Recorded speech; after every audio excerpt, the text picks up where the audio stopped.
What's poppin', P? My name is Duckhead, and today we have the October 2023 developer update for Dead by Daylight.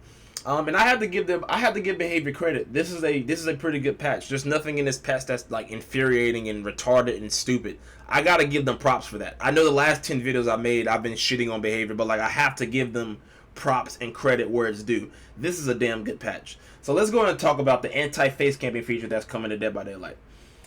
First of all, there's going to be a grace period. So after you hook somebody, the bar isn't going to go up immediately. It's only going to go up after 7 seconds. So you have time to kick a gen. You have time to go break a pallet. You have time to, if you're a huntress or trickster, you reload. You have time to do all these things. That's really good because it shouldn't punish you for hooking a survivor and you have to go complete another objective in the area.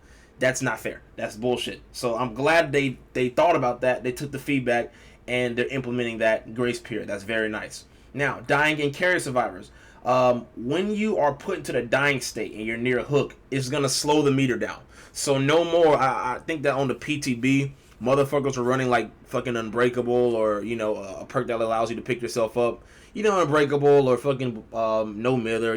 Perks like that allow you to pick yourself off the ground. And they were going into the dying state and they were like forcing the killer to stay there. Or maybe they fucking run Plot Twist and they just force the killer to stay there and they can't really leave or you're just gonna unhook for free. But if you do stay there, then the hook survivor unhooks themselves for free. It was basically a lose-lose situation for the killer. So now being put in the dying state is gonna make the bar go slower.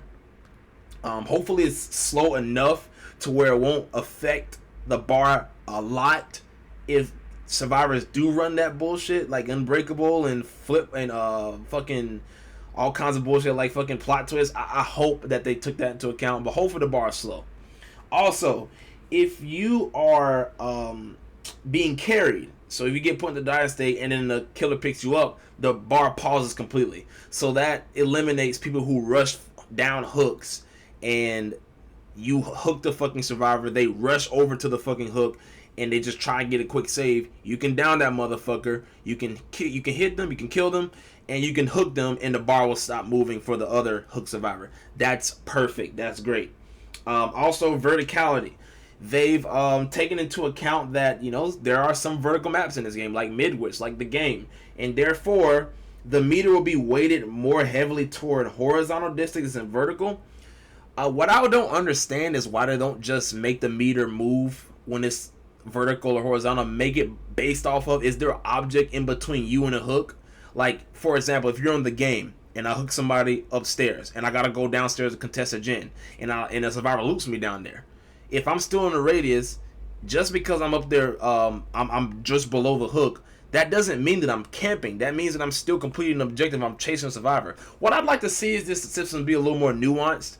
The verticality change is fine, but I'd like to see it be a little more nuanced. If you're like chasing a survivor like a certain distance away, it doesn't go. I don't know. It just needs to be more nuanced. But the fact that they're thinking about this is great. Even though they say it's coming in another patch, the verticality change, you can't have everything, I guess. I don't really understand why they just don't take into account the objects that are between you and the hook if it's verticality. But you know what? They build this game on fucking spaghetti code, so what are you gonna fucking do? Anyway, moving on to the Skull Merchant. Basically, everything about the Skull Merchant's drones are going to be better. She's going to be able to change the direction her scanners face. So when you toggle your radar, you're going to be able to move, like if the scanners rotate clockwise, you can make them rotate clockwise. If you want to rotate counterclockwise, you can make them rotate counterclockwise. Also, they've increased the drone's radius to 10 meters. Increase the drone's rotation speed in stealth mode to 60 degrees per second. It was 50. Then increase the drone's rotation speed in scouting mode to 85 degrees per second. It was 75. So basically, they've just made the Skull Merchant better in every way. Also, when you deploy a drone, they face directly in front of and behind the Skull Merchant. Also, it decreased the drone's initialization time to 0.3 seconds. It was 1.5. That's fucking massive, bro. That's actually a really big buff. We'll have to see how that works out. But, I mean, Skull Merchant sucked in the PTB. They've made her better. They addressed some things. We'll have to see how it plays out. I have to get my hands on it so I can play with it. Pause. But, I guess pretty good changes there. Next, We've got Trapper. So basically they're buffing the Trapper. The Trapper's bear traps will spawn closer to generators, which is very nice. That way you don't have to go as out of your way as far to 10 buck fucking 2 just to get your traps to begin contesting these niggas who are already on gens. Probably have that motherfucker to 80%. Yeah, that's a good change. The only thing is they say they're not gonna be able to squeeze this change into their initial release. Still have to do it in like the coming weeks.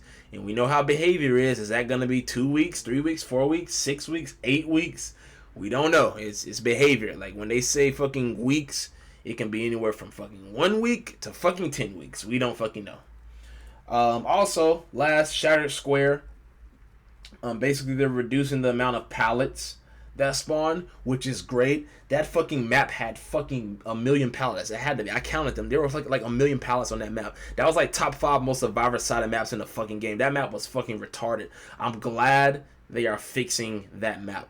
This was a really good patch for behavior. I'm gonna give it up to them. Even though they've been doing some fuck shit. Some fuck nigga shit. This is a really good patch for behavior. I gotta give it up to them. Anyway. Let me know what you think about the patch. Do you think the patch is good? Do you like the anti-face camping changes? Do you not like them? What do you think? This is a really good patch, dude. I swear to God it is. Anti-face camping feature, that's going to fix a lot of issues in Dead by Daylight. And I'm glad they're making it more nuanced. They're kind of refining it, which is great. This is a good patch, bro. Overall, this is a good patch. Hopefully they don't do any retarded bullshit that made me fucking rant again for the fucking 20th time in a row. Anyway, let me know what you thought. Leave a comment in the comment section down below, and I'll see y'all niggas in the next video. Bye! I'm out this bitch. Gone. Rising up.